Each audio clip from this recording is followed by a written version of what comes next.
करती है और करती रहेगी। तो हाँ, आप सभी भक्तजनों से आग्रह है, कृपया हालागुली ना करें और झगड़झूली ना करें, नहीं तो लाठी चार्ज होने की संभावना हो सकती है। प्रेम से बोलिए सरस्वती माता की।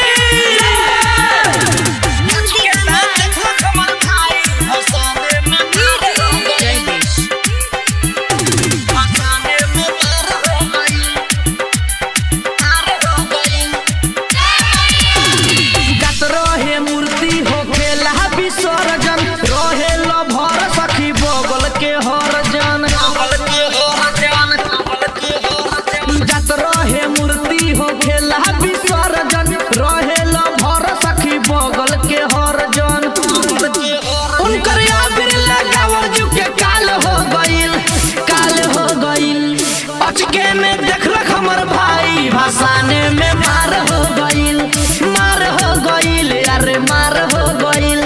अचके में देखलक हमर भाई, भसाने में मार हो गईल। सरस्वती माता, सरस्वती माता, प्रेम से बोलिए सरस्वती मैया की। कहेला जे केहू बोली, ओकरा खाए के पड़ी गोली।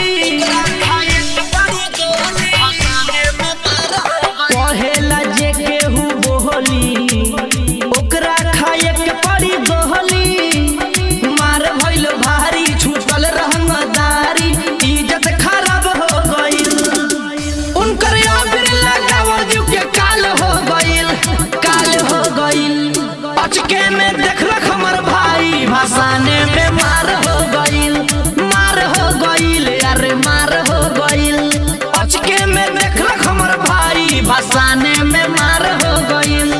गंगा जी दूर है, जाना जरूर है, गंगा जी दूर है, जाना जरूर है। म्यूजिक बाय मुन्ना राज।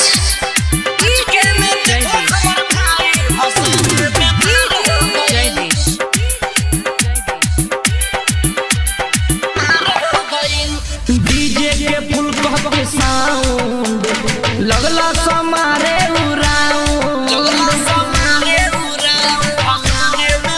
हाँ, डीजे के फुल के साउंड लगला समारे उराउंड।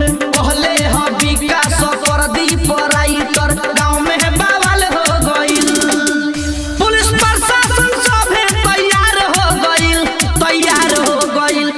अचके में देखलक हमर भाई, भसाने में मार हो गईल, अरे मार हो गईल। अचके में देखलक हमर भाई, भसाने में मार हो गईल।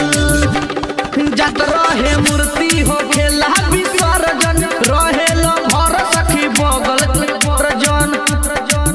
उनकर अबीर लगावल जीव के काल हो गईल।